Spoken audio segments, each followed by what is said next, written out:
prince named Bhumibol becomes king of a modern nation. He has endured some of Thailand's most tumultuous times to become their longest ruling monarch. A king who rules with compassion. A man loved above all.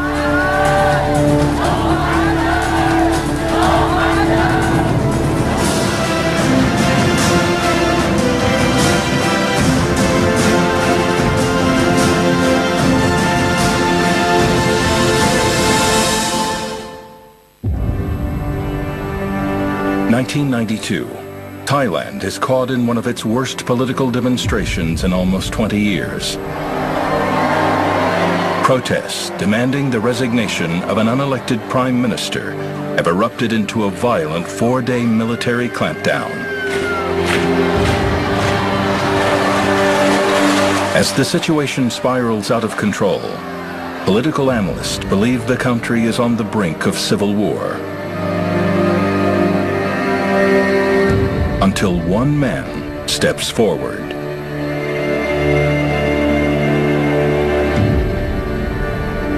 In one of the country's most dramatic televised scenes, King Bhumibol, the King of Thailand, is seen reprimanding Prime Minister Suchinda and the leader of the protests, Chornlong.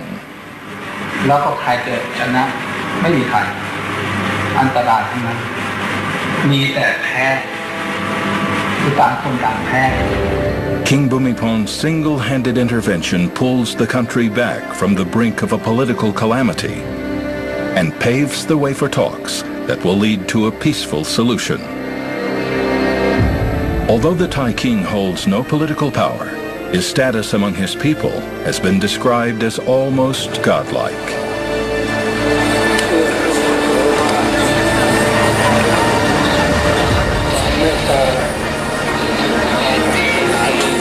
To not obey the king when he steps in would be political and social suicide. For centuries, Thais have accepted the moral authority of the king without question. The universal respect and love for King Bhumibol by his people is a phenomenon almost unequaled anywhere else in the world today.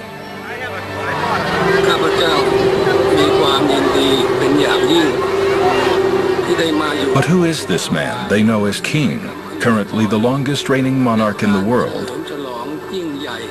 And how has he managed to maintain the respect and adoration of his subjects throughout his reign?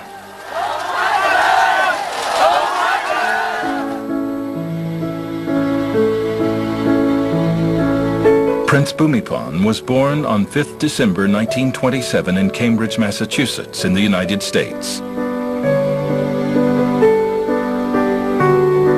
His father was Prince Bhumibol Adulyadej and his mother, Mong Songwan. In an almost prophetic manner, King Prajadipak, Prince Mahidorn's half-brother, names the newborn prince Bhumibol, the great strength of the land. As Siam opens up to Western technology and ideas, Prince Bhumibol's father, 24-year-old Prince Mahidorn, is sent abroad to study medicine in the United States.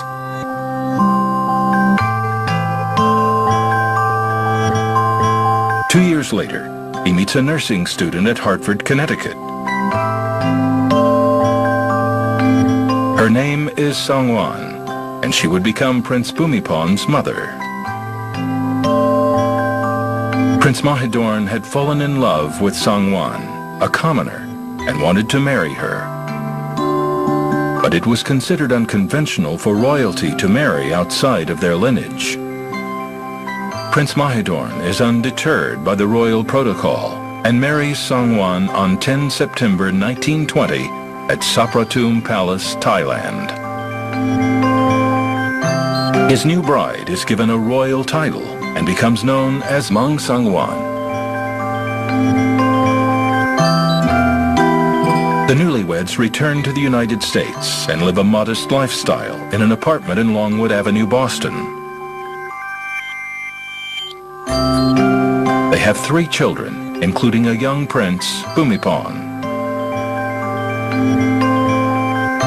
When Mong Song-wan completes her studies as a nurse, and after almost 8 years away, the royal family decides it's time to go home.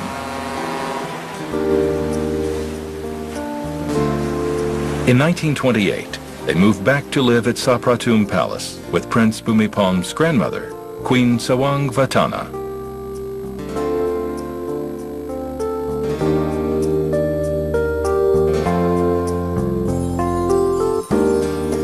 The serenity of Sapratum is magical. Prince Mahidorn and his family happily settle down.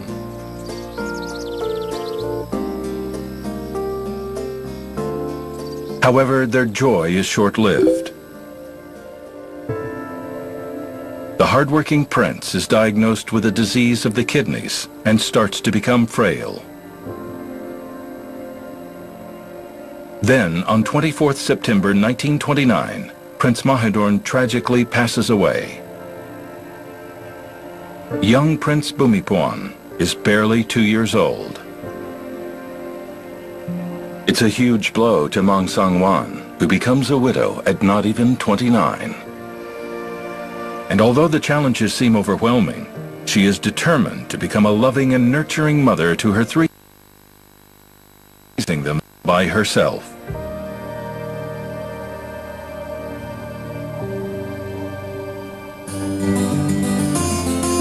Young Prince Bhumibol and his siblings grow up in an environment of fun and stimulation.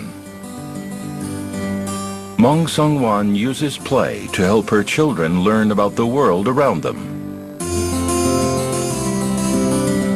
One game Prince Bhumibol remembers well into adulthood involved water. The 3-year-old Bhumibol and his elder brother dug a passage mimicking a canal into which water was poured. The brothers created their own mini irrigation system, lining it with twigs along the side to hold the soil together. It would prove the very beginnings of King Bhumibol's lifelong interest in soil conservation and the need to be close to the land.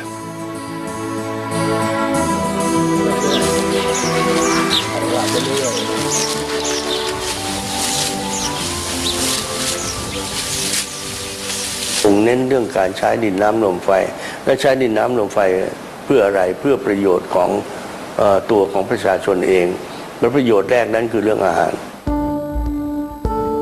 As Prince Bhumibol spends his carefree childhood playing and experimenting within the protected walls of Sapratum, outside the palace gates, Siam is undergoing a dramatic transformation. On June 24, 1932, a bloodless coup ends 150 years of absolute monarchic rule under the royal house of Chakri. Siam now adopts a constitutional monarchy, with the king remaining as head of state.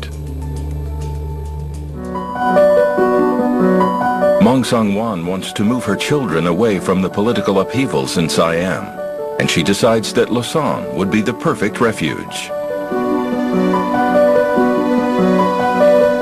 Switzerland would become a safe haven for the young royals, and they would spend most of their childhood away from Thailand.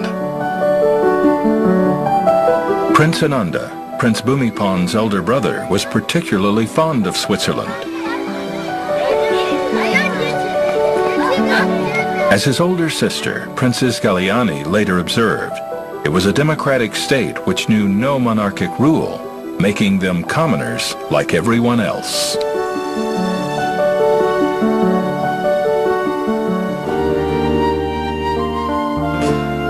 Wanting to instill a sense of self-reliance in her children, Mong Song-wan enrolls Prince Bhumibol and his elder brother Prince Ananda in a boarding school for foreign students called École Nouvelle de la Suisse Romande.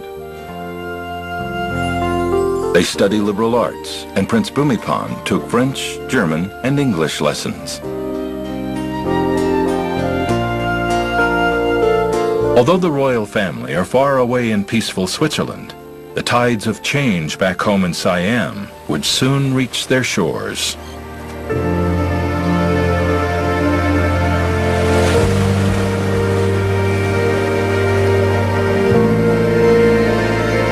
In 1935, the current king of Siam, Prajadeepak, abdicates while living in England. When King Prajadeepak, having no children of his own, Bhumipan's elder brother Prince Ananda becomes next in line to accede to the throne. At the innocent age of 9, the weight of a nation now falls firmly upon the young prince's shoulders.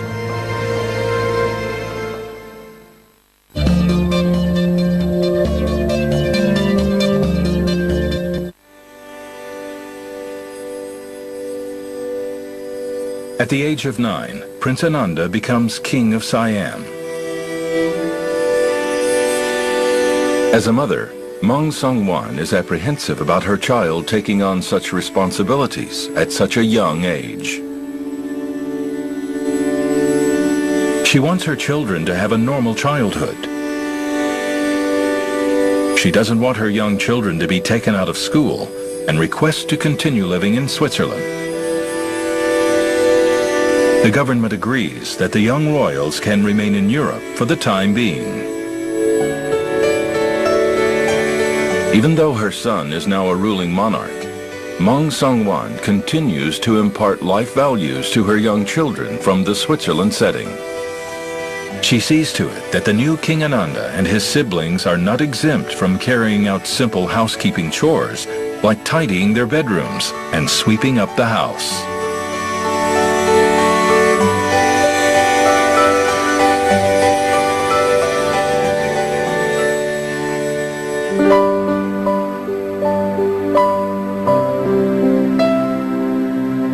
In November 1938, after 4 attempts by the Siamese government to invite the royal family back, Maung Song-wan and young King Ananda temporarily returned to Thailand.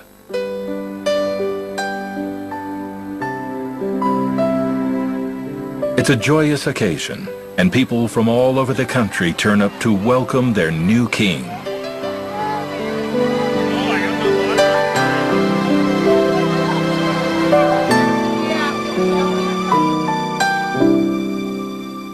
Once again, King Ananda is accompanied by his younger brother, Bhumipan, who affectionately becomes known as the bespectacled prince. But it's a fleeting visit by the young king. After 2 months, he goes back to Lausanne to continue his studies. Within a year of arriving on European soil, World War II breaks out.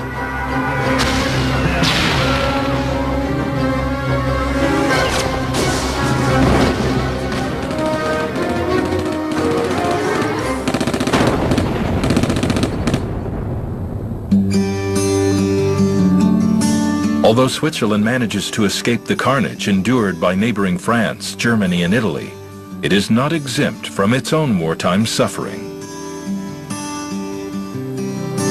Rationing becomes part of everyday life, and the royal family has to live meagerly like everyone else. King Ananda and his younger brother cycle to school as gasoline was in severe shortage.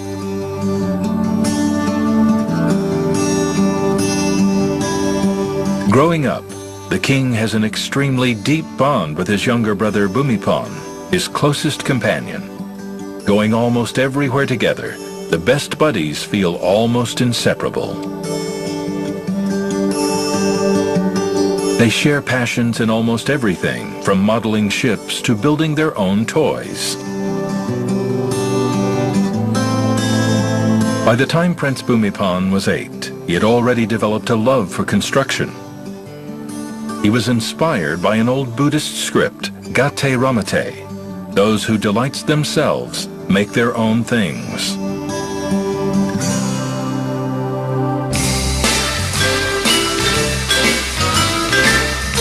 When the pair of them weren't modeling or building, they shared another passion that would bring them even closer together: music. The brothers first learned to play the saxophone and clarinet from a French musician named Weibrecht. This would mark the beginnings of a lifelong passion for Prince Bhumipan, who would continue to play even after becoming king. Having been exposed to a variety of instruments and musical genres, Prince Bhumibol shows a keen interest in jazz after hearing a band play during a family holiday.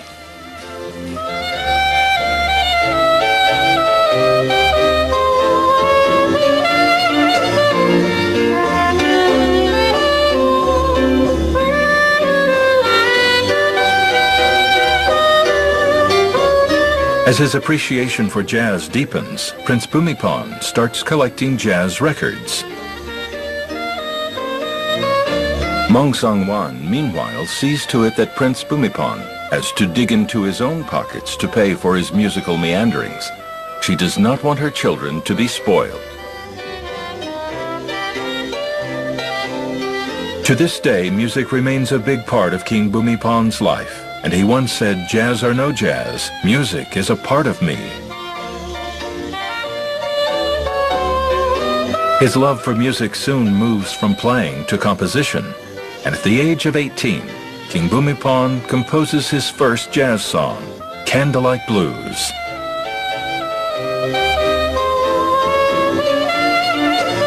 Years later, the king would turn his love of music into a way of helping the public. Using a shortwave transmitter, he formed a radio station known as Aw. He and his band would often perform live on radio, taking the opportunity to call out to his people for donations in a number of relief projects.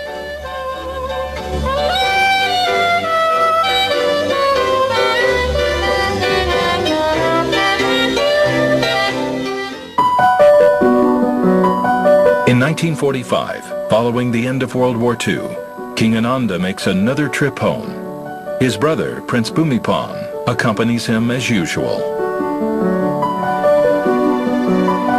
Although Thailand has been spared the worst of the war in Asia, relationships have grown tense between Thailand's Chinese and Thai population, following the government's decision to allow Japan to use their country as a stepping stone to get to Malaysia and ultimately Singapore. The Chinese, among the most heavily persecuted race during World War II, consider the Thais collaborators of the Japanese. Despite the potential dangers, King Ananda and Bhumibol visit Samping district, home to the Chinese in Bangkok.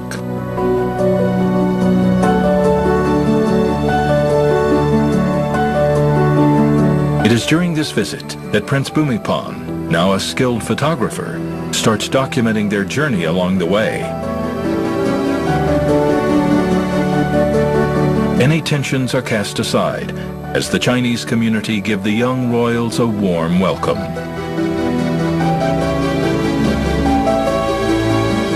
But despite the welcome, political turmoil continues to threaten the monarchy in the coming months. And joy soon turns to tragedy.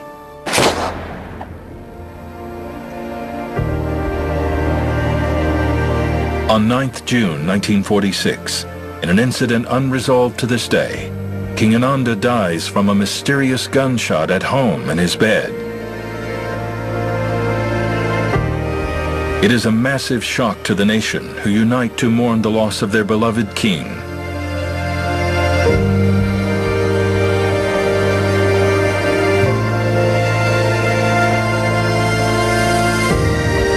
The country has lost a king, but Prince Bhumibol has lost his best friend and beloved brother.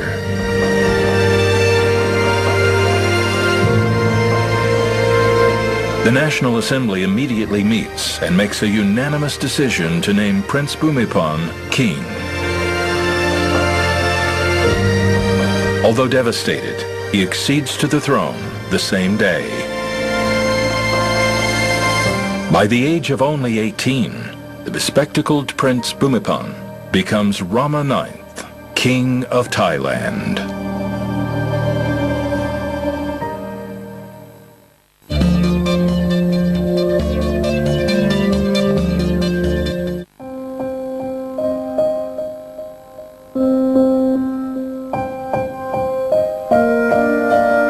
On 18th August 1946, newly appointed King Bhumibol pays his last respects to his late brother, who died mysteriously from a gunshot in his own home. Still in mourning, however, King Bhumibol has to return to Switzerland to continue his studies. He feels torn at the thought of abandoning his people at such a critical time, but promises he will return.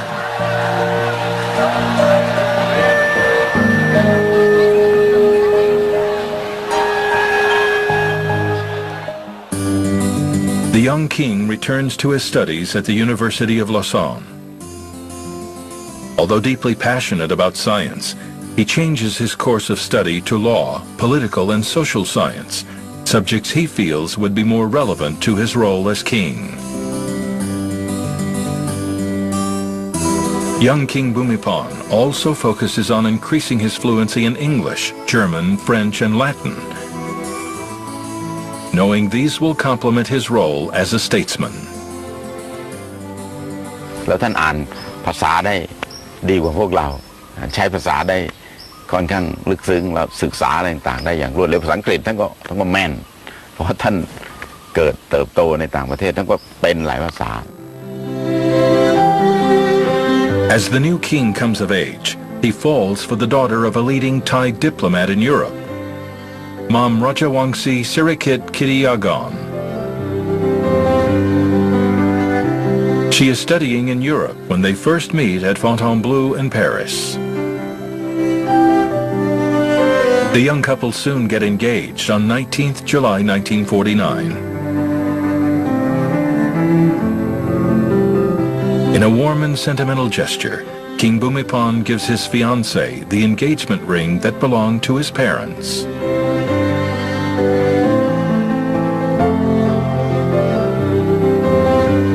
The much-anticipated royal wedding finally takes place on 28th April 1950 at Srapatum Palace, Bangkok. The couple sign the marriage register without listing their occupations and pay a 10 baht registration fee.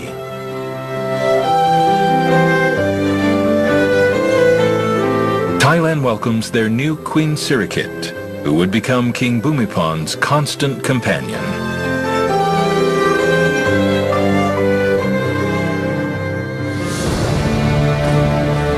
May 1950, a week later after his marriage, King Bhumibol is coronated according to the traditions of the Grand Palace. In an ancient rite of purification, the king takes a ceremonial bath seated facing east, while water is poured down his shoulders.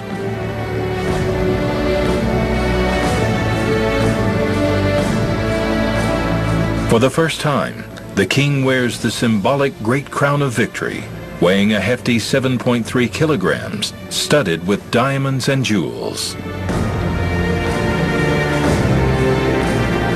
The Queen is elevated to the title of Royal Consort to Her Majesty Queen Sirikit. In the last of the ceremonies, the king is carried in his royal seat to the Temple of the Emerald Buddha, where senior monks wait to offer prayers.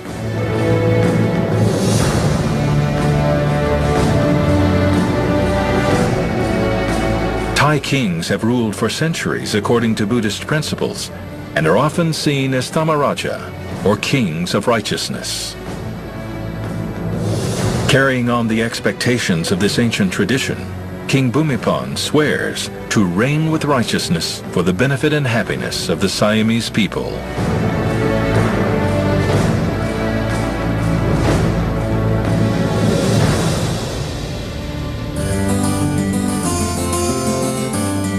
To fulfill his promise to the people, King Bhumibol settles permanently in Thailand after the birth of his first daughter, Ubenrat, in 1951.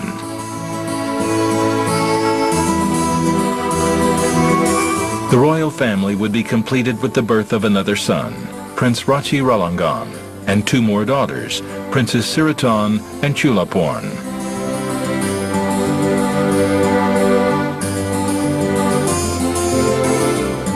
Even though he has a young family to raise, King Bhumibol knows there is much to be done as Thailand faces enormous challenges as a developing country. It is the 1950s, and Thailand is recovering from the devastation of World War II. People have fled their homes. Bombs have destroyed schools. The education system is in disarray. Most Thais do not even complete 4 years at school. A keen believer in lifelong learning, King Bhumibol knows that recovery and development of his country depends very much on the quality of education. He sees that the most disadvantaged communities in far-flung places have the least access to education. He starts by funding Chaupalum Upathon, School for Hill Tribe Children.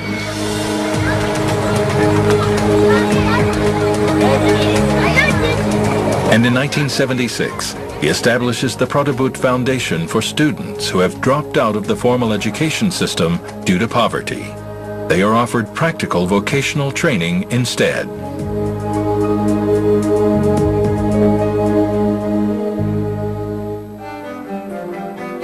Although the King's Foundation attracts students and funding, one challenge remains. Teachers are hard to come by in rural areas, and this hampers the quality of education in these locations. In 1995, King Bhumibol comes up with a solution using communication technology to bridge the gap.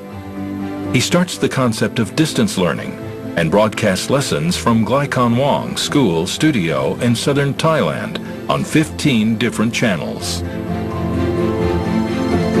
But education is only one of the problems Thailand faces. King Bhumibol is actually aware that malnutrition lies behind many of the country's health problems. He knows that Thais need an affordable source of protein to alleviate the problem. King Bhumibol believes the answer lies in fish breeding. Although fish is a good source of protein, Thai rivers have seen fish numbers dwindling over the years, and Thai fishermen are not used to breeding them. King Bhumibol experiments by turning his palace swimming pool at Chitlada Villa into a breeding ground for plamotet, a type of tilapia. Later, the king breeds another type of fish, given by the Japanese emperor, called planin, or tilapia nicotica, and the fingerlings are distributed to the public to breed for consumption. The king doesn't limit his experiments to fish breeding. Keen to initiate projects to help his people become self-reliant, he transforms the grounds of his royal palace into a test lab for many of his development projects.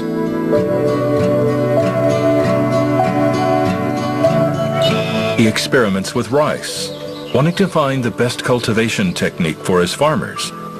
King Bhumibol tests different strains of rice from all over Thailand.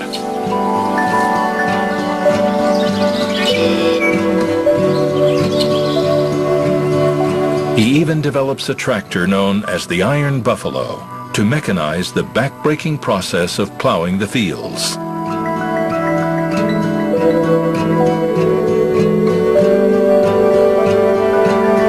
These cultivation methods, however, do not solve all the farmers' problems.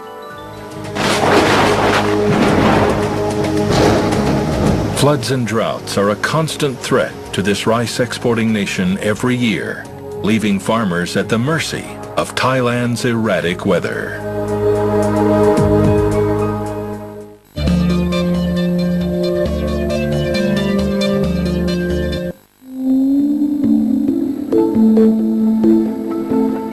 Buddhism is an important function of Thai society, and the teachings have inspired generations of Thai monarchs.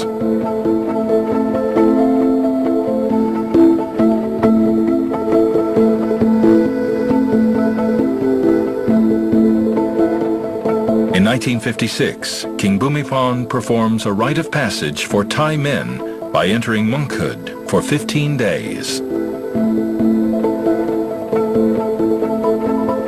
He is then ordained Bhumibolo Bhikkhu at the Temple of the Emerald Buddha.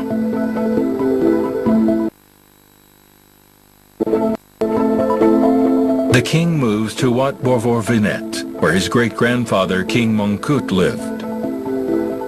He is now one among many thousands of barefoot monks walking the streets, collecting morning alms.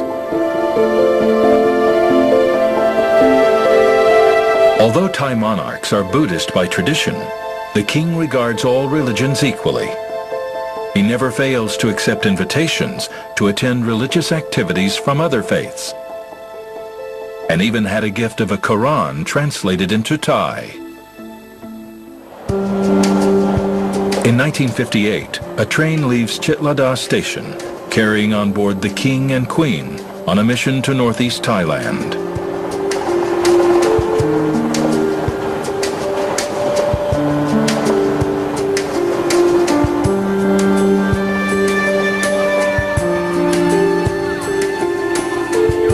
Since the 1950s, King Bhumibol has traveled to the farthest ends of Thailand to understand the living conditions of his people. His hands-on and personable approach would become a hallmark of his reign. In ancient Siam, commoners were not allowed to gaze at kings, let alone come into close contact with them. But King Bhumibol changed all that and went to great efforts to get closer to his people. He journeys around Thailand and into communities worlds apart from his palace life. He witnesses firsthand the stark reality of underdevelopment in Thailand.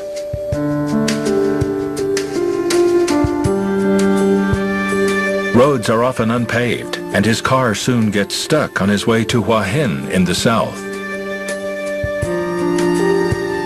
Chatting to the villagers makes him realize the problems of having no proper roads. One of those is that delivery of fresh produce to the local markets is extremely difficult.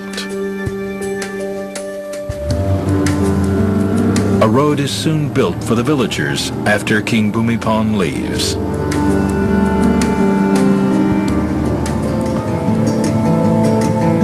Traveling to northeast Isan, King Bhumibol sees how drought has plagued the province. Insufficient rainfall often limits farmers to only one crop a year. If that crop fails, starvation becomes a real possibility. The king knows that without water, man cannot survive, so his plan is to work on the weather. Rainmaking was novel at the time, but the king and his team decide to experiment with this technique in 1969. With the right humidity, clouds seeded with chemicals can produce rain.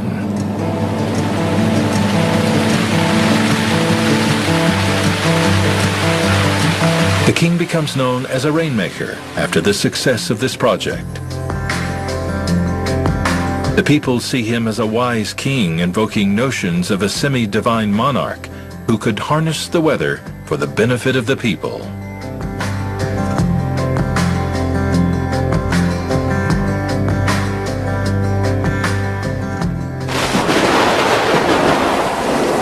Every year, extreme weather conditions cause enormous hardship in rural Thailand. In 1962, Typhoon Harriet devastates 12 coastal provinces, leaving thousands of people homeless. The king sees the need for immediate relief aid and goes about raising funds.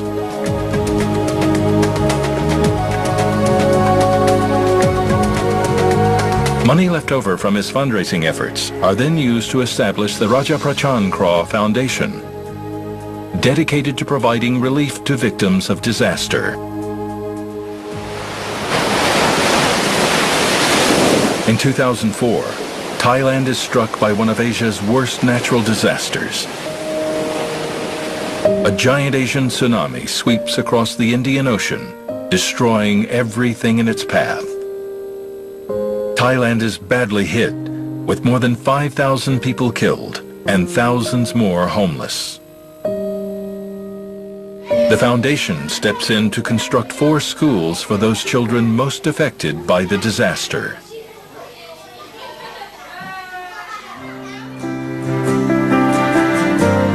Over the years, the number of projects initiated by King Bhumibol has kept growing. So much so that the Chai Patana Foundation was established in 1988 to help implement his initiatives. อาวุธนั้นคือการพัฒนาพระองค์ท่านถือว่าเป็นอาวุธสำคัญที่ทำให้เกิดความสำเร็จขึ้นและผลของชัยชนะนั้นไปสู่ที่ใครความสำเร็จของ 4,000 โครงการที่เกิดความชัยชนะนั้นคือประชาชนคือแผ่นดิน King Bhumibol is often seen with a camera around his neck during his visits around the country.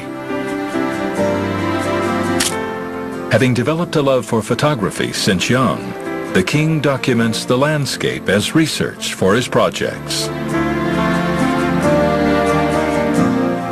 But the king's photographs are also often an expression of the world around him, featuring his love for music and those closest to him.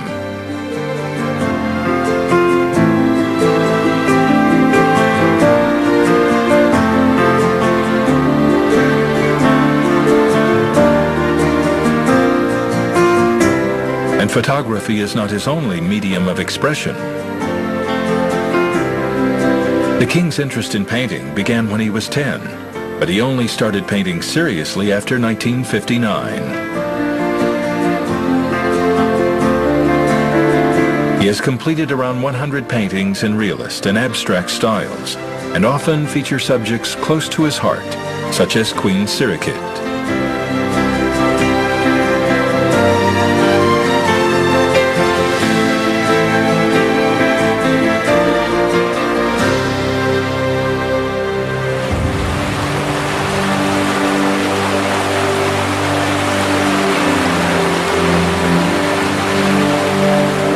Yearly monsoons affect almost every part of Thailand, and not even Bangkok is spared as floods inundate the low-lying capital.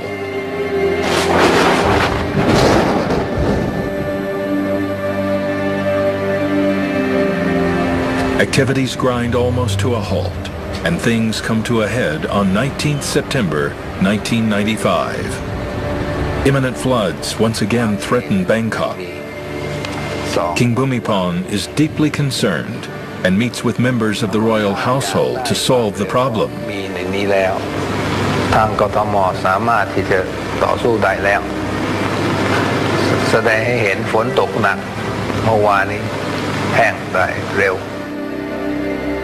อย่าไปรีรออย่าไปนั่งรอพรุ่งนี้ค่อยทำเถิดอะไรเถิดก็โดนดุมาหลายครั้งแล้วนะทันทีน้ำมันกำลังมาต้องไปทันทีไม่จะรอเสาร์อาทิตย์น้ำมันไม่หยุดเสาร์อาทิตย์เราก็เคยโดนมาแล้วต้องเข้าถึงปัญหานะครับทันทีเลยอย่าไปหนีปัญหาเข้าถึงปัญหา King Bhumibol comes up with a solution inspired by a childhood memory. The king kept a monkey when he was young, and he noticed that the monkey could keep an entire bunch of bananas inside its cheek to chew and swallow later.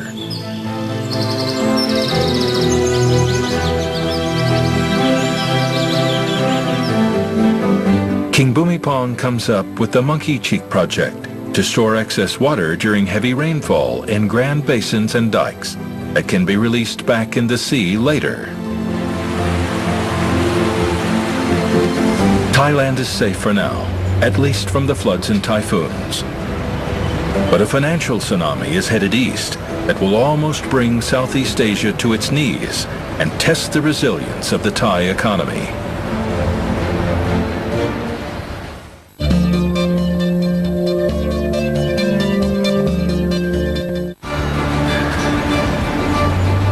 In 1997, financial markets slump across Asia. In Thailand, companies become insolvent. The Thai baht can barely stay afloat, its value plummeting to an all-time low. The International Monetary Fund steps in with a bailout. King Bhumibol believes one of the causes behind this financial catastrophe in Thailand is an excess of greed, producing unsustainable runaway economic growth. The king reminds people the importance of self-sufficiency, where each family can produce enough food for themselves and sell off the surplus.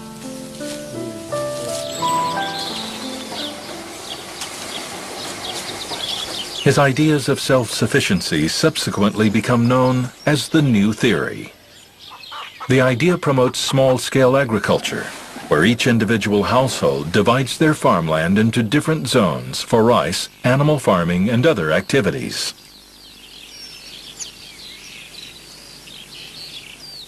น่ามหัศจรรย์ใจผมได้รับการติดต่อจากต่างประเทศในระดับมหาวิทยาลัยต่างๆเนี่ยนะครับในสหรัฐในอะไรสนใจกันหมดเลยบอกว่าแล้วทุกคนก็พูดเป็นเสียงเดียวหลังจากที่มีการสนทนาชี้แจงกันแล้วบอกอันนี้คือทางออกของโลก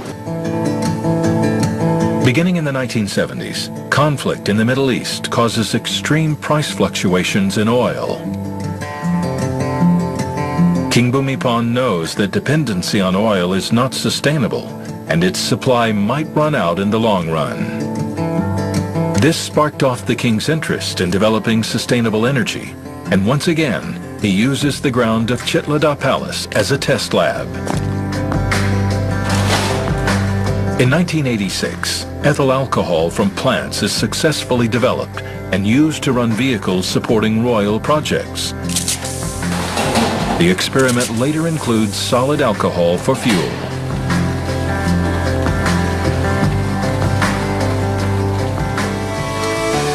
The grounds of Chitlada Palace are also well known as a demonstration farm. King Bhumibol develops a small milk dairy farm to show farmers how to produce milk for sale. The project is a success and so well received by farmers that they produce too much milk for the market. The king decides that nothing should go to waste and sets up a Suindusit milk powder plant to process excess milk to produce milk-based products such as powder tablets and cheese.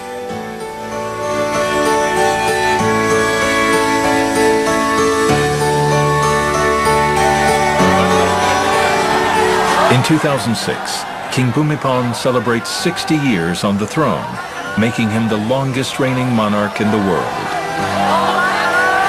It is a grand occasion as people turn up in royal colors to commemorate the occasion. Many are moved to tears, simply elated to be in the presence of their beloved king. A report from a magazine once said, in the 1940s, it might have been said that the Thai people respected Bhumibol because he was their king. Now in the 1990s, they respect their king because he is Bhumibol. ข้าพเจ้ามีความยินดีเป็นอย่างยิ่งที่ได้มาอยู่ในท่ามกลางมหาสมาคมพร้อมพรั่งเพื่อบุคคลจากทุกสถาบันในชาติตลอดจนประชาชนชาวไทย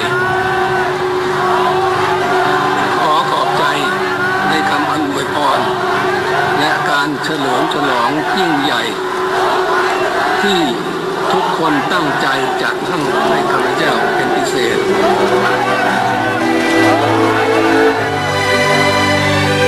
The king is recognized internationally for his efforts in rural and sustainable development. He is awarded first UNDP Human Development Lifetime Achievement Award by former UN Secretary General Kofi Annan.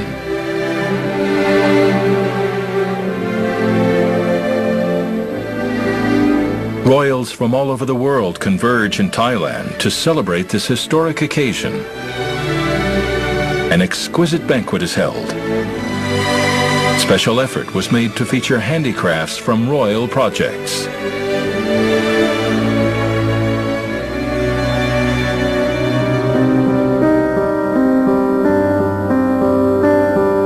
The reality of age is catching up with the monarch, and he has been in and out of Sirira Hospital due to ill health.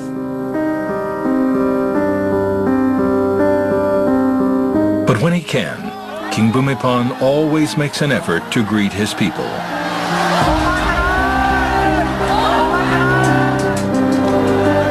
In 2012, King Bhumibol makes a rare public appearance as the nation celebrates his 85th birthday.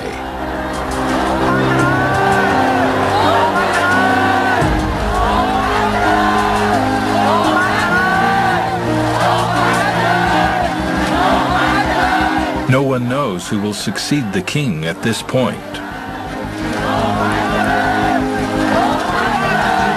But one thing is certain. The work of his foundations will continue under the care of Princess Siriton as she follows in her father's footsteps.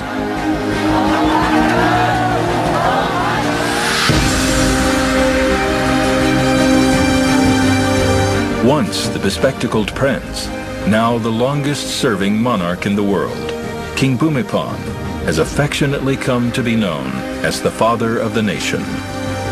And he will forever hold a place in Thai hearts as the man who ruled his country with faith, compassion, and love. He is, after all, the people's king.